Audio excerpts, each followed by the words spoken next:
जोहार, प्रणाम, नमस्कार। अनसीन पैसेज का ये पार्ट 2 है क्लास 8 के लिए। वैसे बच्चे जो पार्ट 1 नहीं देखे हैं वो हमारे चैनल के प्लेलिस्ट में जाकर अनसीन पैसेज सर्च कीजिए और उसमें जाकर आप देख सकते हैं फर्स्ट पार्ट को। तो चलिए सेकंड पार्ट को शुरू करते हैं। पहले पैसेज को समझते हैं क्या है, उसके बाद हम बताएंगे पैसेज को बनाना कैसे है। पैसेज को बनाने का ये तरीका है कि सबसे पहले आप पैसेज को पढ़िए, पैसेज का क्वेश्चन क्या है, इस हिसाब से आप आंसर ढूंढते जाइए और बनाइए तुरंत।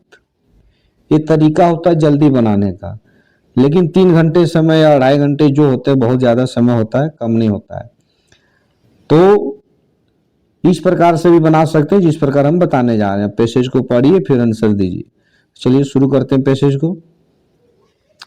Florence Nightingale was born on 15th May 1820 in Italy.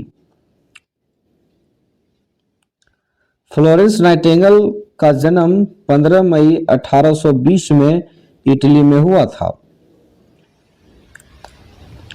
Her parents call her Florence, उनके माता पिता उन्हें फ्लोरेंस कहते थे।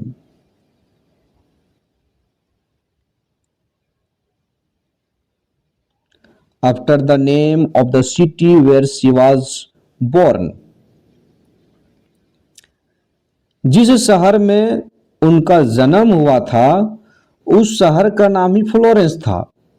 इस वजह से उनके माता पिता उन्हें फ्लोरेंस कहते थे। Her only ambition was to become a nurse. उनका एकमात्र लक्ष्य था, उद्देश्य था। एम्बिशन का मतलब था उद्देश्य। आप जीवन में क्या बनना चाहते हैं, आपके जीवन का क्या लक्ष्य है। तो उनके जीवन का एकमात्र एम्बिशन था नर्स बनना। बिकम मतलब होता है बनना।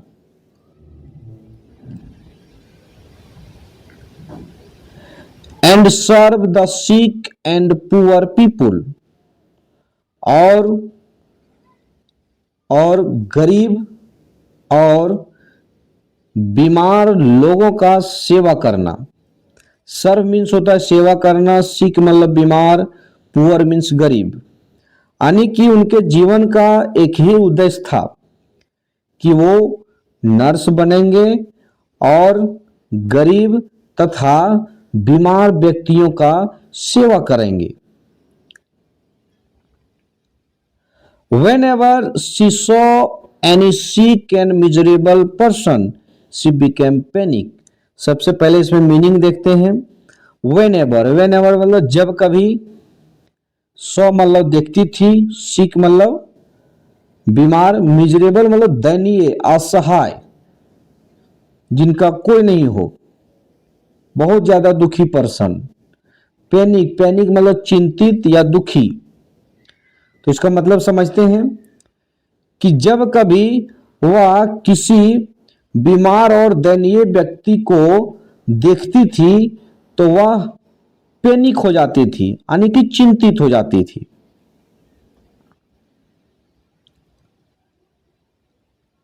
She spent many years in visiting one hospital after the other. सबसे पहले मीनिंग देखते हैं। स्पेंट V2 है स्पेंड का, यानी व्यतीत करना, बिताना। मेनी ईयर्स मतलब बहुत वर्ष। विजिटिंग मतलब देखना, घूमना, जाना। हॉस्पिटल मतलब सबको पता अस्पताल। अदर मतलब दूसरे। अब इसका हिंदी मीनिंग समझते हैं।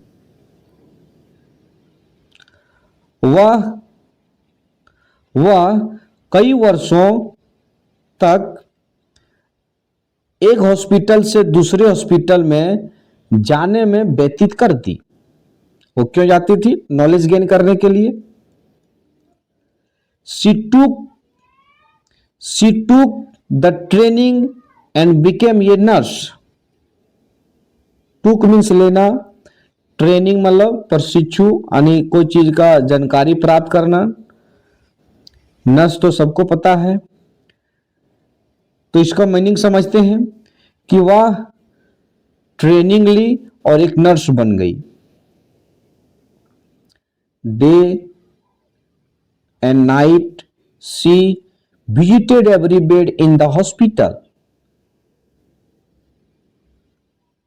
डे एंड नाइट मतलब दिन और रात, विजिटेड मतलब जाना, मिलने के लिए और देखने के लिए। तो वो दिन और रात में हॉस्पिटल में प्रत्येक बेड के पास जाती थी। क्यों जाती थी? To see that no patient was neglected and left uncured.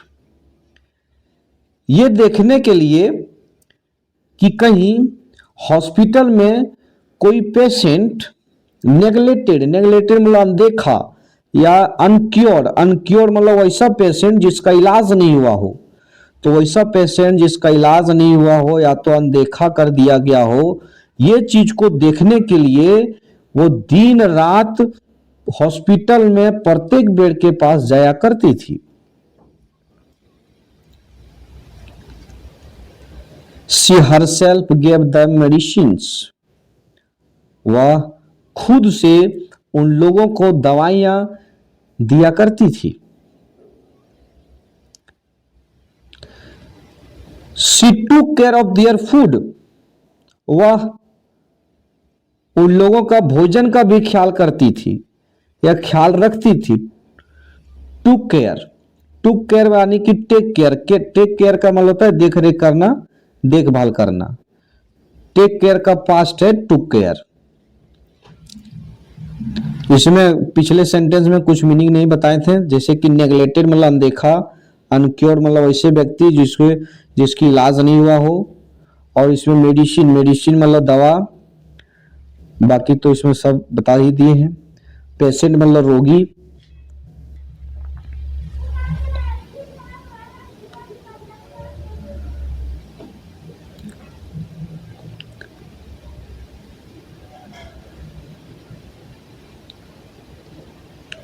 She was also known as the lady with the lamp.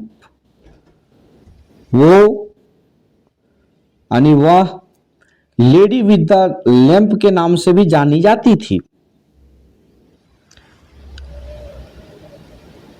She was very kind-hearted and merciful. वह बहुत दयालु थी।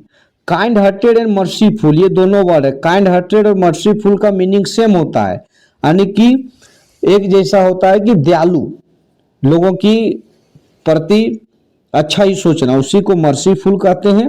यानी मर्सीफुल का मतलब होता है किसी को माफ कर देना, इस प्रकार का दया हो गया, दया दिखाना। काइंड हार्टेड मतलब दूसरों के लिए अच्छा सोचना, ये होता है। ताइए अब एक करके इस क्वेश्चन को समझते हैं और पैसेज को सॉल्व करते हैं। Florence Nightingale was born in 1820। First का answer. Her only ambition was to become, ये उनका एकमात्र एम्बिशन क्या था? नर्स बनना। Whenever she saw a sick person, she became, जब कभी वो किसी बीमार व्यक्ति को देखती थी तो वो कैसी हो जाती थी? पैनिक, चिंतित।